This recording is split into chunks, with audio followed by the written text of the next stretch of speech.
Welcome everyone to Ein Sof Learning. Today we're going to go over the laws of Pesach. Just to give us a reminder on what Pesach is. Pesach in English is Passover. This year, in 2023, it's going to fall on Wednesday, April 5th through Thursday, April 13th, 2023. It's a major Jewish holiday that celebrates the biblical story of the Jews coming out of slavery from Mitzrayim. If you remember, we were slaves in Egypt and we came out. So this occurs on the 15th day of the month of Nisan, which is the first month of spring. In Hebrew, it's called Aviv, the first month of Aviv. So one of the three regalim. Regalim are the festivals, the three holy festivals of Judaism, the other two being Shavuot and Sukkot. So we're going to go through the first 15 or so halachot regarding the preparation for Rosh Chodesh Nisan, the month of Nisan, which is the month of Pesach. 1. It is incumbent upon a person to learn the halachot of Pesach beginning from 30 days before. So we've already failed this. I mean, you can tell what date this has been posted. Earlier than 30 days. But for next year, 30 days before Pesach begins, it's generally whenever they say it's the best time to start learning, which is basically around the Purim time. Purim is about 30 days before Pesach. People begin to learn about the laws of Passover. 2. It is customary to allocate charity to assist needy members of the community in purchasing their supplies for Pesach. So, if someone needs help to find the funds to pay for the food and the seder and all of the decorations to make the mitzvah more glorified and more beautiful, then you have to, you should, help allocate charity to fund that person's expenses if they cannot afford it. 3. Tachanun and tzidkatecha on Shabbat are omitted from the tefillot, beginning from Rosh Chodesh Nisan. Since the majority of the days of Nisan have the status of a Yom Tov, in which Tachanun is not recited, the rest of the month is considered to have the same status. So, the whole entire month of Nisan is considered as a Yom Tov, so therefore we don't recite Tachanun or Tzidkatecha. And I brought this Sidur, my favorite Sidur, it's the Art Scroll, Schottenstein edition, Sephardic Sidur by Art Scroll. And if you have this Sidur, then you can follow along in which page that is going to be. But basically, Tachanun is, let me see here, Confessions and Petitions is on page 148. We don't recite this. Usually we say it after Shacharit, after Mincha. And for Sephardim, we say it on the bedtime blessings before we go to sleep. But in the entire month of Nisan, we don't recite it on any of these occasions. Not for Shacharit, not for Mincha, and not for the bedtime Shema. And so too with the Tzidkatecha. Tzidkatecha is usually something we recite right after Mincha of Shabbat. Only on Shabbat. But during the month of Nisan, we don't recite Tzidkatecha. Good. Continuing. Number 4. Eulogies should not be given during the month of Nisan unless the person who passed away was a Talmid Chacham. So, a eulogy is something that you would give a speech to mourn the death of a loved one, right? But you should not give those eulogies during the month of Nisan, even if someone dies, unless they are a Talmid Chacham. If they were a Talmid Chacham and they're a respected person for their knowledge in Torah, then this is whenever it's allowed. 5. One may arrange a gathering for a shloshim, for someone who passed away, but should not speak about things that will cause people to cry. So what's a shloshim? First, we have to understand the process of mourning a loved one's death. So there's something called Shiva. Shiva is the first 7 days of intense mourning right after a person passes away. The first 7 days of their passing are the most intense days of mourning. And then that month, those 30 days, the 30 days after they pass away is moderate mourning. It's kind of like a semi-intense period of mourning. And the Shana, the year, is 11 months of lighter mourning. We don't go up to 12 months, we go up to 11 months because we don't want to disrespect the person who passed away, to make them think that they need to go through 12 months of cleansing after they pass away. We know that there is a cleansing that the soul goes through.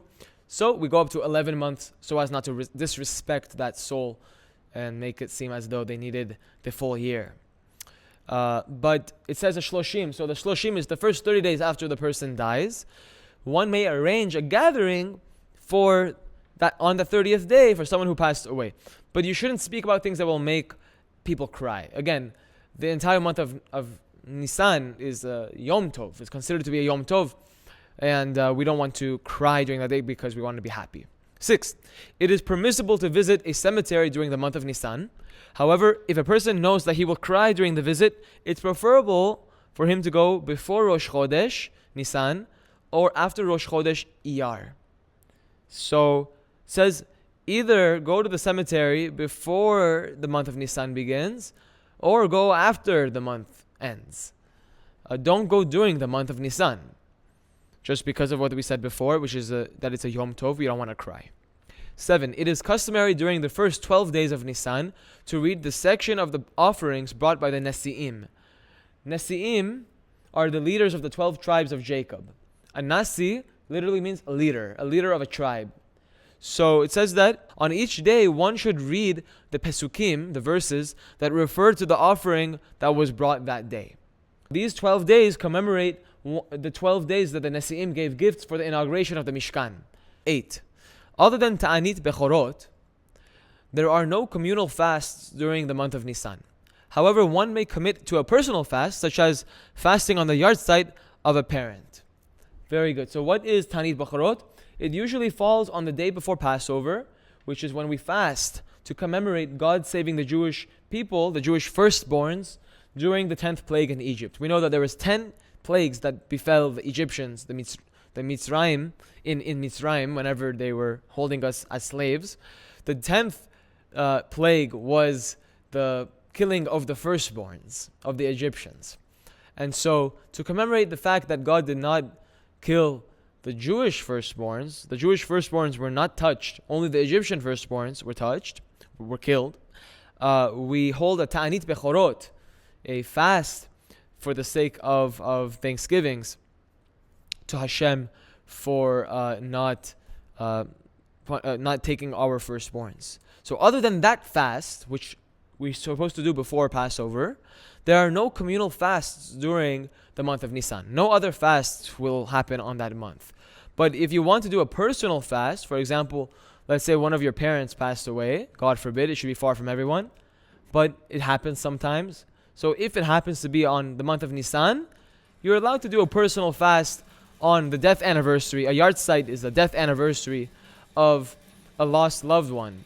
So even if they passed away last year or 2 years ago, the death anniversary is every year. So if the death anniversary is in the month of Nisan, it's okay for you to fast on that day. Some people, they fast on the yahrzeit of a parent. 9. Even on Erev Pesach is the 24 hours preceding when Pesach begins.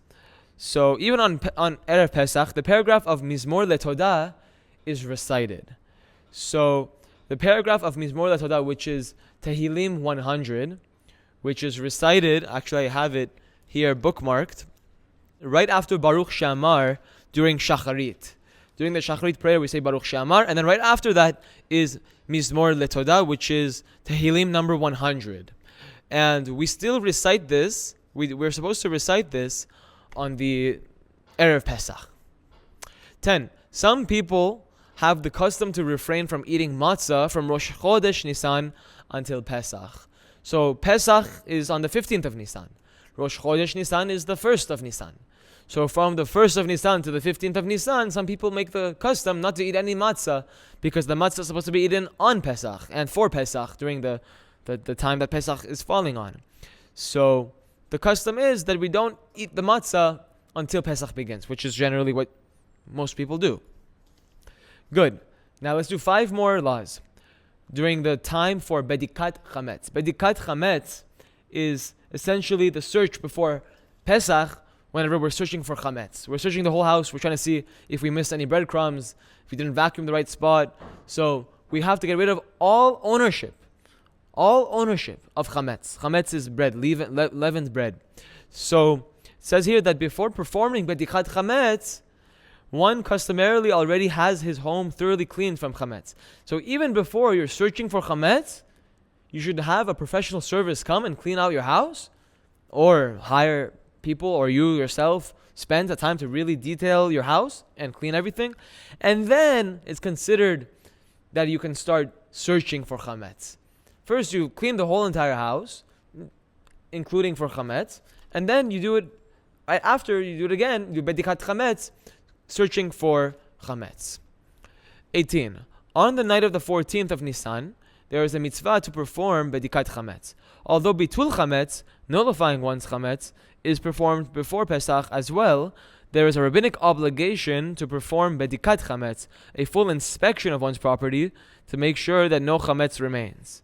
So what's bitul Chametz? Bitul Chametz is the removal of Chametz from one's property so that you don't violate the prohibition of owning Chametz on Pesach. So it says here that on Erev Pesach, which is the day before Pesach, there is a mitzvah to perform bedikat Chametz, to disown all Chametz. So from your cabinets, any of the bags of croutons, any of the bread, anything that has leavened bread, again, Chametz. We have to go search up what Chametz is. We're not going to say it here, but there's specific laws of what's considered Chametz. You can't own any of those items for Pesach. You have to disown them. You can sell them to someone that's not Jewish, and then you can buy it back after Pesach if you want. But some people, they throw it away, they give it away. It says, although that you're supposed to disown of all the Chametz that you own, it is performed before Pesach, of course. It says that there's a rabbinic obligation to perform bedikat Chametz, which is a full inspection of one's property to make sure that no Chametz remains. Even though you're disowning of it all, you should still clean the house and search for any Chametz in your house. 19. Bedikat Chametz should be performed immediately after Tzeit HaKochavim on the night of the 14th of Nisan, which is approximately 20 minutes after Shkia, after one has already prayed Arvit. So again, Bedikat Chametz, we said, is the search before Pesach for Chametz. You're searching your house for Chametz. It says that when should you search your house for Chametz? It should be immediately after Tzeit HaKochavim. What's Tzeit HaKochavim? It's nightfall. Right? After nightfall, you would have to search up locally what time is nightfall for you in your city, in your town. So immediately after nightfall, on the night of the 14th of Nisan, which is approximately 20 minutes after Shkia. Shkia is sunset. Around 20 minutes after sunset, it's considered to be Tzeit HaKochavim, nightfall. And nightfall is whenever the 3 stars come out. So Tzeit HaKochavim is whenever you see 3 stars out in the sky, once it's become nighttime. So immediately after you see 3 stars in the sky, on the 14th of Nisan, is when one should, and after one has already prayed Arvit, again, so you have to have already prayed your evening prayers. We know there's 3 prayers every day. As a Jew, on Shabbat you say 4 times Amidah, but yet that's considered to be also part of Shacharit. So three sessions of praying every day. Shacharit is the morning prayer, Mincha is the afternoon prayer, and Arvit or Ma'ariv is the evening prayer. 3 times every day. So the first one is Shacharit, then Mincha, then Arvit. It says here that you have to first have prayed your evening prayer, Arvit.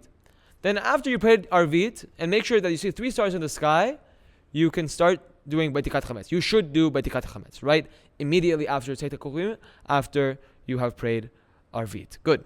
20. One does not have to wait for the Ziman of Rabbeinu Tam in order to perform Bedikat Chametz. So you don't have to wait until Rabbeinu Tam's Ziman. Rabbeinu Tam's Ziman is different than the regular Tzeit HaKochavim. Nightfall, he says that nightfall is not when the 3 stars come out.